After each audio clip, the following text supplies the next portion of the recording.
As soon as an investor smells that you are unsure and unconfident about your own valuation, it gets thrown out the door and the negotiations begin.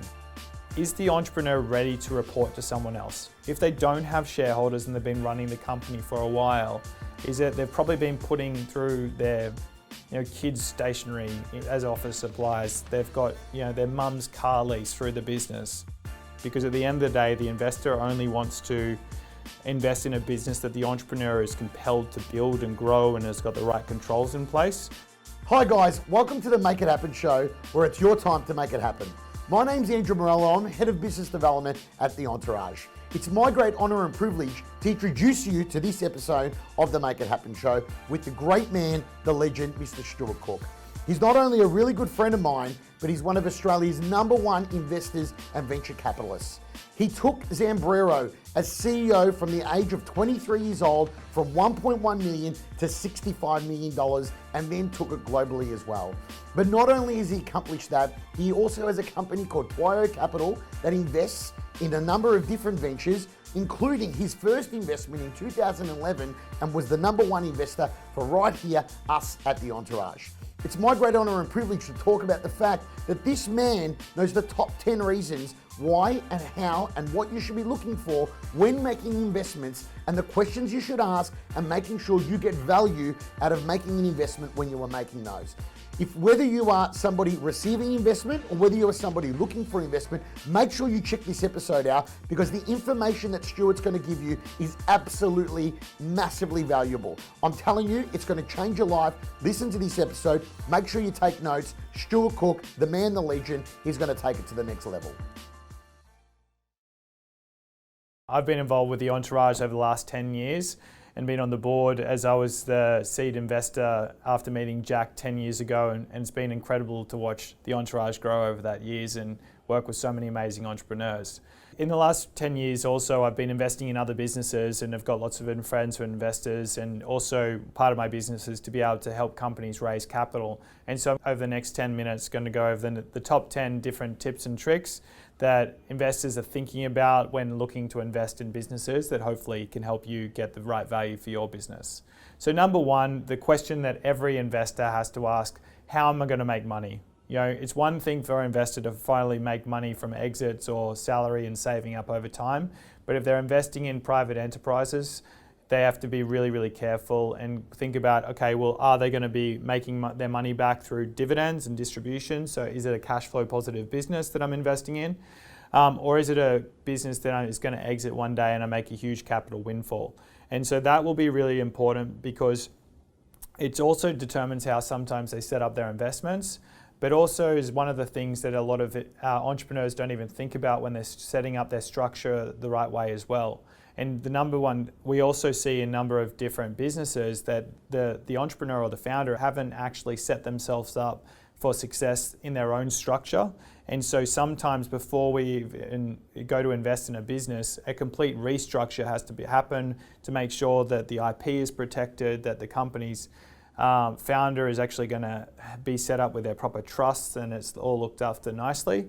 And so just getting that fundamental right to begin with, but starting with the end in mind is like, how is an investor or how is the entrepreneur going to make money from this business eventually? First and foremost, every investor mind.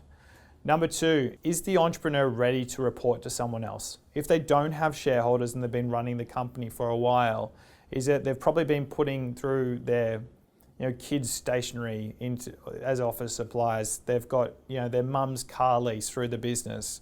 And are they ready to also start to report to someone? And by that is that they're not truly accountable to that person in a way, because a shareholder might be coming in as a minority shareholder and you'll still own as the entrepreneur the majority of the business, but you have certain roles and responsibilities and reports that have to be written, and you need to then treat the business far more seriously now that you've got taken other people's money.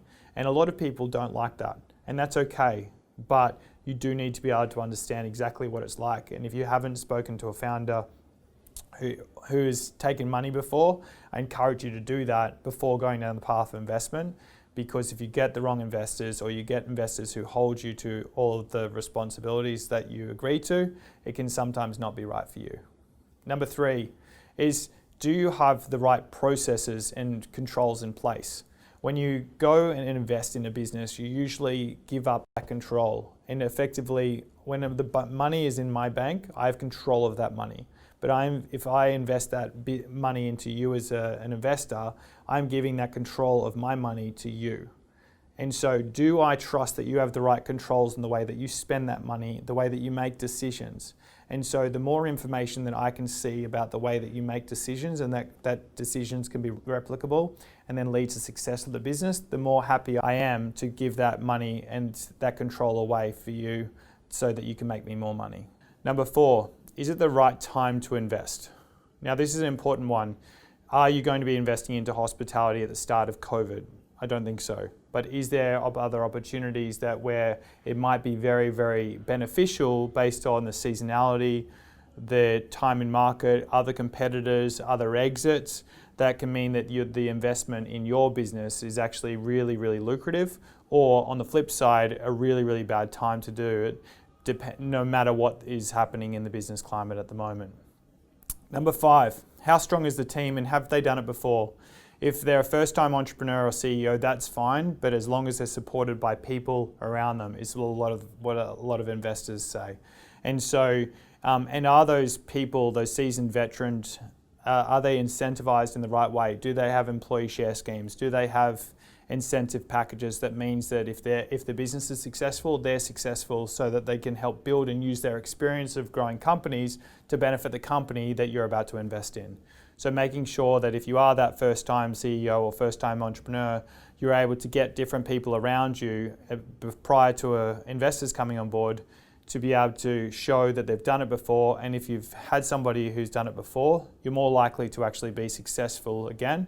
And so therefore, you'll probably be able to get more of a premium on the valuation of your business when you're doing a raise. Number 6 is what's special about the business. If you're in a business that is in an environment that has got lots of competition, what is your unique selling proposition and how defendable is it? Like how easy is it for somebody to actually go and copy what you're going to do? And so are there ways to protect it, whether or not it's trademarks, patents, whether or not it's a really high cost of barrier to entry because of specialized equipment or machinery? Always try and work out how are the ways to be able to stop competitors coming in and doing exactly what you're doing. And that's, again, something that investors are looking for all the time. Hi everyone, I just wanted to jump in here to let you know if you're enjoying this episode, it doesn't need to stop here. We've taken this episode plus all the other episodes and also video footage from the interviews and made it available for free. There's also a bunch of fantastic guides, tools and resources you can use to grow your business. To grab those tools, just go to www.the-entourage.com/podcast. Right, let's get back into the show. 7, this is a big one. This is something that a lot of people don't think about. Is the business raising enough money? Typically in businesses that are needing to raise money and looking to do several raises, they need to raise at least enough money to be able to take them 18 to 24 months. And one of the biggest mistakes that I see and a lot of my investor mates see is that companies are not asking for enough money in order to make themselves successful. Now, they don't want to ask for too much money that they're not able to, that they're diluting themselves down so they're not incentivized, but they need to ask for enough money that they're not always raising money every year, but maybe raising money every 2 years. So that's very, very important, and that'll be a question that a lot of investors ask and will want to see in the financial models that you actually build. Number 8, how did they come to a valuation? Is there a financial model that shows the future cash flow forecast so you can actually do that? Is there any comparables? So when you go in, it's going to be one of the probably top 5 questions that people ask straight away. How did you come up with that valuation? And often it's a lick of the finger and a dash in the air, but it also can be really important to understand who has been there before you, how much have they raised, how successful they were, and if you've got a company that's relatively comparable and you're raising a similar amount of money in a similar type of sector or in a parallel type structure, you can then have more confidence when you're asking that. Again, if you've got some of the things like a big team, and you're in the right space with a competitive edge or like some sort of moat around the business to protect it, that's how you can just say, well, here is company A and they were valuing the business here and they only had X, Y, and Z. We have A, B, and C on top of that, and that's why we're actually putting a higher valuation for the amount that we're seeking. And so again, being very confident and make sure that you have some of like a methodology or some sort of like semi-scientific approach, but you need to be confident in the way that you do it, because as soon as an investor smells that you are unsure and unconfident about your own valuation, it gets thrown out the door and the negotiations begin. One of the other key things for the valuation is to be able to find your anchor investor. And if you've got an anchor investor, that's somebody who takes at least 20% of the raise. And so they're the ones that you'll have to negotiate the terms with most. But once you've locked in that 20% investor with all of the different terms, then that sets the rest of the raise there. It means that nobody negotiates on price, nobody negotiates on terms. And if they do, you can tell them goodbye because you've got that anchor investor. And that's why it's one of the most important investors to get first. And number 9, is raising equity the best structure? There are other different financial structures out there to be able to raise capital for your business that can also not only suit the investor, but also suit the entrepreneur. Because at the end of the day, the investor only wants to invest in a business that the entrepreneur is compelled to build and grow and has got the right controls in place, but also protect themselves as well. And so there's things like convertible notes, there's warrants, there's safe notes, there's equity, there's many different ways that you can do. So make sure you're exploring all of the different versions, because most people think that they have to raise equity into their business, and often that can be the most expensive form of capital raising, and also sometimes not better suited for the entrepreneur or the investor. And last but not least, number 10, is that the investor needs to believe in the product, and they will ask themselves, do I believe in the product? Would I buy this product? Do I get this product? And also, what value do I add to this business?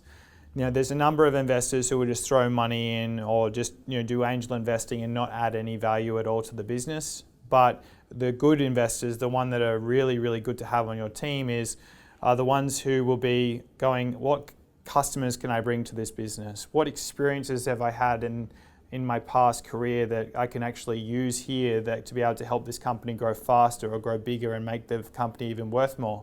And also, what networks can I add? Do I have networks here in the country or overseas abroad who might be interested in expanding this? And so the right sort of investors may negotiate a bit on price, but if they've got some of those networks, those customers that they bring, or that wealth and experience, then sometimes, especially if they're that anchor investor, you're willing to compromise a little bit. So there's my top 10 different things that our investors are asking themselves, and hopefully when you're coming time to raise capital, you think of those and come prepared so you can get the best valuation for the business and the most amount of money that is appropriate for you so you can do incredibly well. And guys, if you've got any more questions, I'm super available on LinkedIn under Stuart Cook, Stuey Cook at Instagram, or just my email is Stuart, Stuart, at TWIYOcapital.com, spelled TWIYO capital.com. Thanks for tuning into this episode of the Make It Happen show. I hope you enjoyed the conversation. And it doesn't need to end there. We've actually gone and grabbed a whole bunch of extra resources for you. Behind the scenes footage, videos from this and all the other episodes, as well as show notes that you can grab for free. Just head along to www.the-entourage.com/podcast and you can grab all those extra resources. Thanks for tuning in, and I cannot wait to introduce you to our next guest on the next episode.